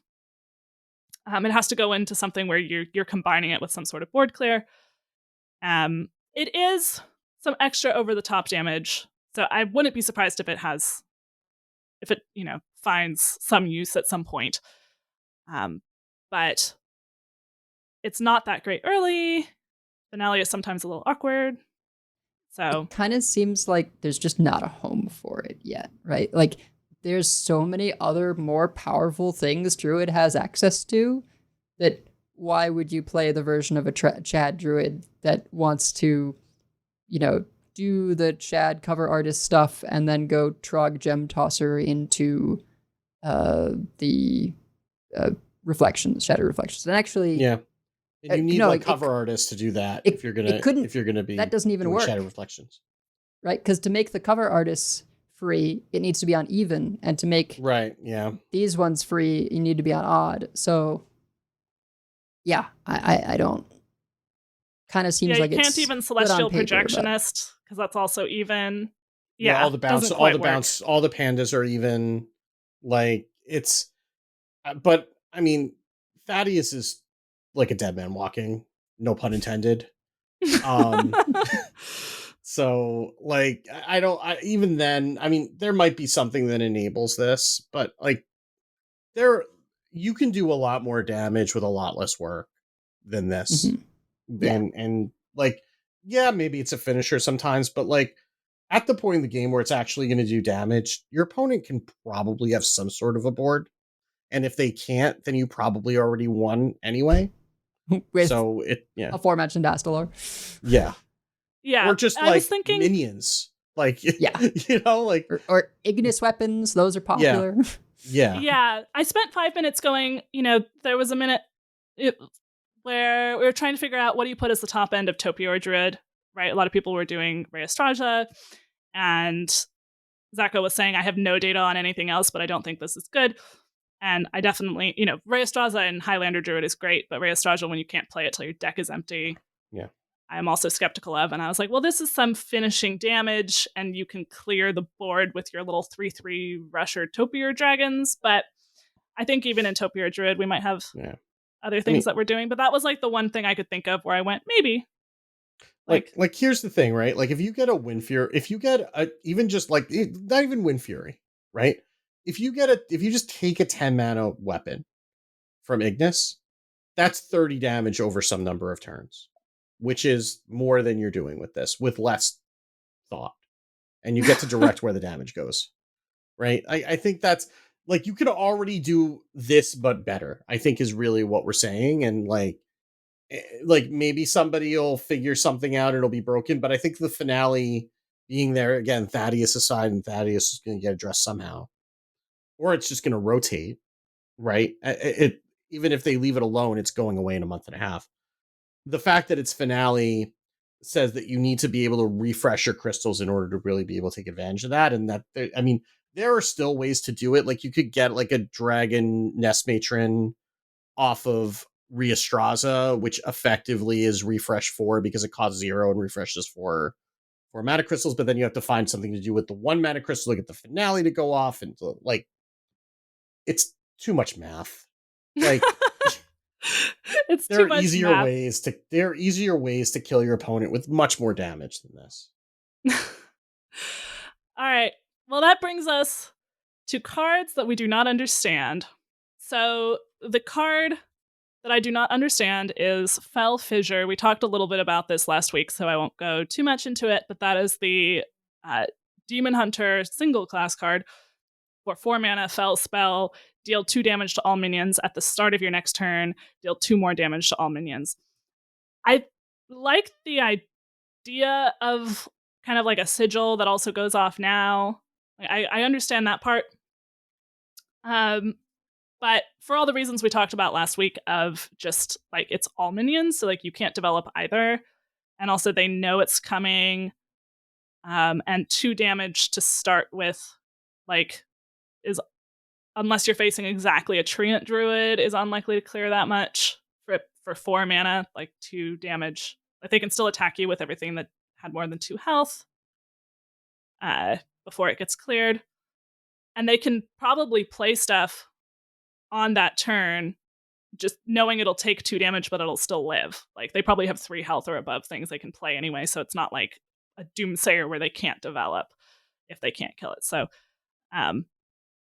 yeah, I don't know where. I mean, Demon Hunter in general, it's trying to, other than Naga Demon Hunter, trying to find its footing. So that's part of it. I don't know where it would go, but Could you imagine playing this into an Enrage Warrior?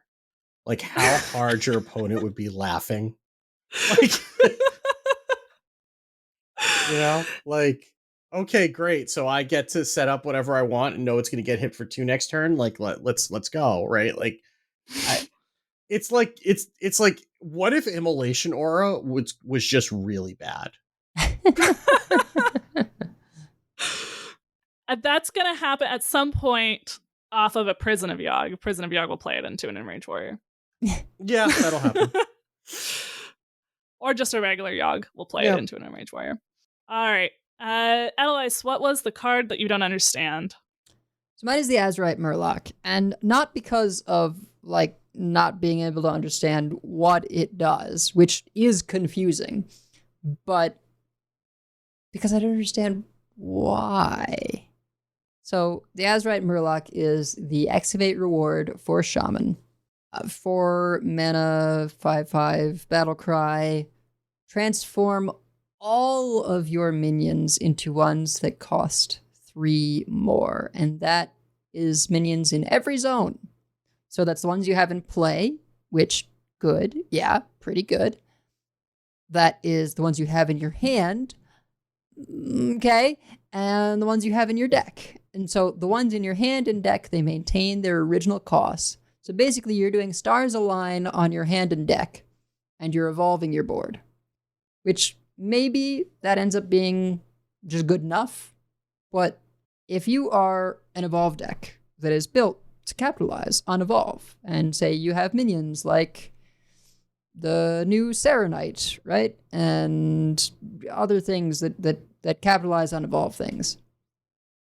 And then you play this Excavate reward, and suddenly you're like just playing casino with your deck, right? Like, you no longer are functioning in at all the same way. And it won't change your Evolve cards, because those are spells, most of them. But it will change all your minions into these other things. And that's weird. I don't know if you want to do that. You lose access to all your other excavates, right? Or not all. You still got Shroomscavate, but like you've transformed any of the minion-based excavates that are still in your deck. And so, good luck trying to do it all over again. And then you just have to hope that things work out. I mean, it's kind of like that mage card that was for spells, right? Deck of Lunacy? Deck of Lunacy. But so much slower. And that cost 2 when it was broken. Right. Yeah. So I just can't imagine like doing all this work and then breaking your deck. Like I hope that the tempo push was good enough, and maybe you high roll the things you transformed. Some people will find that fun, I'm sure, but it just feels so bizarre to me to like build this Excavate deck, and then the reward will get rid of a bunch of your Excavate cards because it turns them into other minions. I suppose that, like, if you're building for Evolve, maybe the idea is, on the one hand, you don't have, say, like, the Chain Gang duplicating itself to evolve, but the Chain Gang would now be some sort of 7-drop for 4 mana, and then if you evolve that, you're getting, say, like a 9-drop that costs you 4 mana to play. Like, it might work out, but it's just a lot of gambling that I don't know about. Yeah. I mean, like, you do end up with just, like, a bunch of these crappy tempo minions that don't do anything for you in the mid to late game, that maybe you're better off just like playing Fires of Zinjari and seeing what happens. But like, I've played enough Stars Align to know that does not work out as much as you would like it to. Yeah. Prestor Druid. Because like the difference between, Prestor Druid, at least, like, it was turning them into dragons, so it had a more limited pool, right? Like, Right. the problem, and the same thing is with Deck of Lunacy, you knew what you were going to transform into. Like, you were building your deck with specific costs to get things to transform into, because there were certain costs where there were not a lot of spells, and you knew what you were going to get was really good, so you would build your deck around that. The problem with this is that there are a lot of minions, and not all of them are winners. Or they're and good even when, in certain synergistic shells, and you don't have that. Right. And like, even when they cost 3 mana less, like, that's sometimes just like, like at the supermarket when they have the expired food and they sell it to you for 50% off, or like the dented cans, right? Not like expired, but soon to like expire. soon to be expired. Or like they have the dented cans that are half off, like the whole thing from like the Adam Sandler movie when he's throwing the My cans mom's on the a big ground. fan of the manager's special at Dave's, It's... I mean, sometimes that's what you're getting. And like, I don't buy a lot of blind boxes. So, maybe that's just the way I am. But yeah, but maybe at that point, like, if you're going in on this, then that's just, you're just that kind of chaos gremlin. Who am I to say? As long as you're not playing, Velarok on ladder, then, do you. There's a lot of people playing Velarok on ladder. I know, and you should all be ashamed of yourselves. All right. Well, we have just one more card. So what is the card that you don't understand, Wicked, besides the Azurite Murloc, it seems? Well, I'm gonna channel my inner Sidisi and complain about a hunter card. What the hell is mismatch fossils for? Like, so Hunter got a rough set. Like, 3 mana spell, discover a beast and a dead, swap their stats. Like, yes, we've all seen the meme of like, the zero, the Snow Flipper Penguin and Thaddeus. Like, we've all seen that, but that's not how it's gonna go most of the time.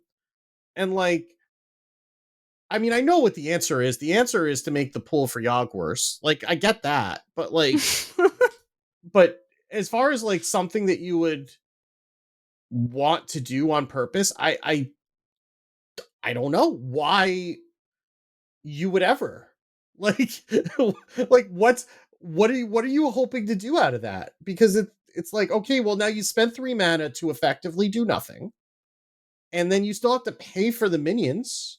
Like, yeah, you might get a more tempo efficient minion if you get like a big minion with a small cost, but like, you still have to play it, and like, it's still costing you that 3 mana to get a slightly up tempo minion. Like, what are we doing here?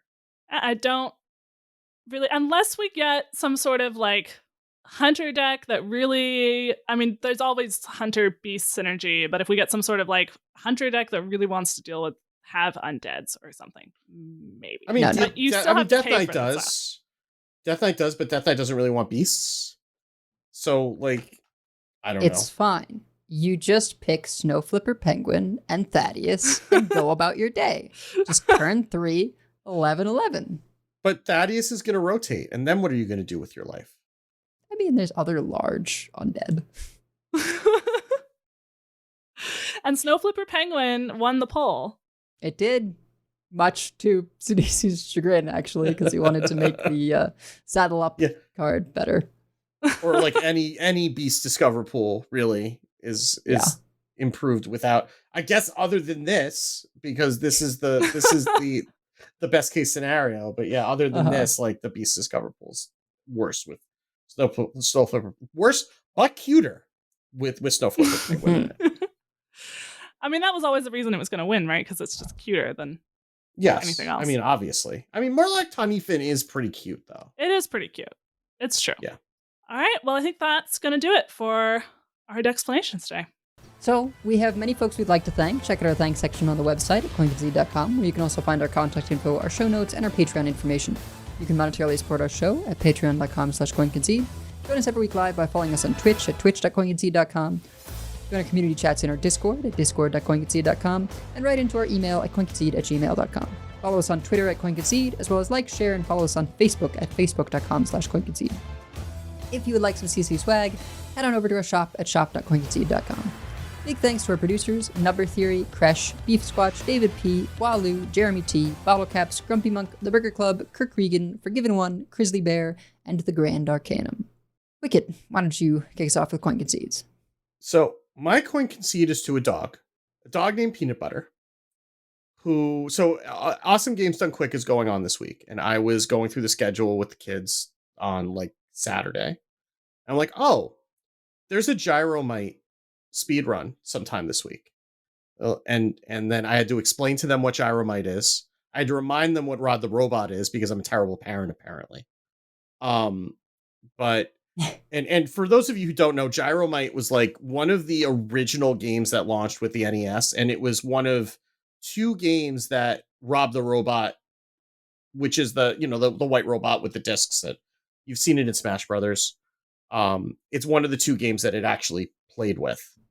And it would effectively, like, there's all these like red and blue like pillars, and it would put discs on the thing and make the pillars go up and down. So Peanut Butter's owner is a speedrunner who basically modded a Rob controller so that his dog could operate it. And there is actually an official category for Gyromite speedruns that is dog assisted. Oh my goodness. It is quite, like, you should, I'll see if I can dig up the link for the show notes. It is worth watching. It's not very long. Like, we were just talking about how the old games were like difficult, but not particularly full of content. And this is like the pinnacle of that. Like the game is not very long, but it is there was a lot of ham and cheese ingested as part of that speed run. Unfortunately, Peanut Butter did not set a new world record because there was some unexpected RNG at the end of the run. And they had to accommodate for that. But he was a very good boy. And so, kudos to him for being the first dog to complete a speed run on AG. Jason?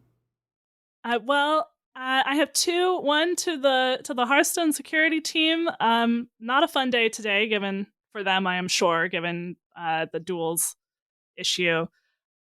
So thinking of them, and hopefully they're able to figure out how to resolve the issue soon. And we definitely appreciate having people working on making sure that people aren't cheating at this game in duels.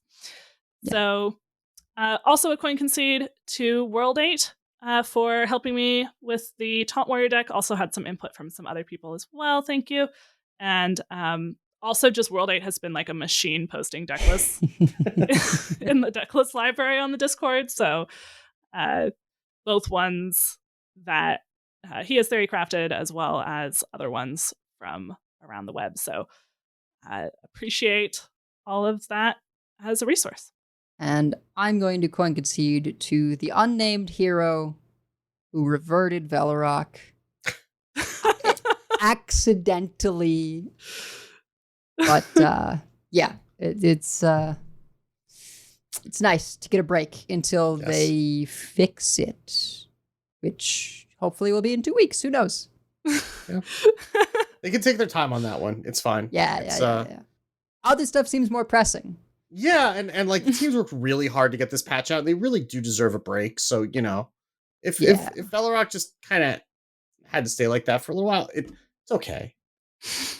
People had a lot of opportunity to play Velorok as he was. Yes. For sure. So but that'll do it for us for this week. So until next time, keep calm and enjoy the mini set.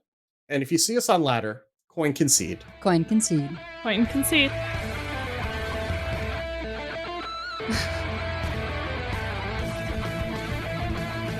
All life must end.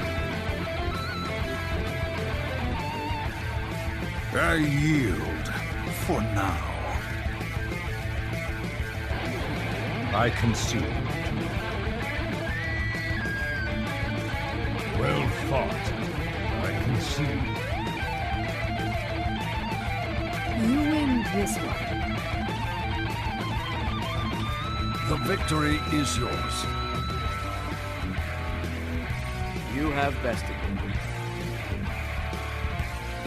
I give up. You win this one, friend.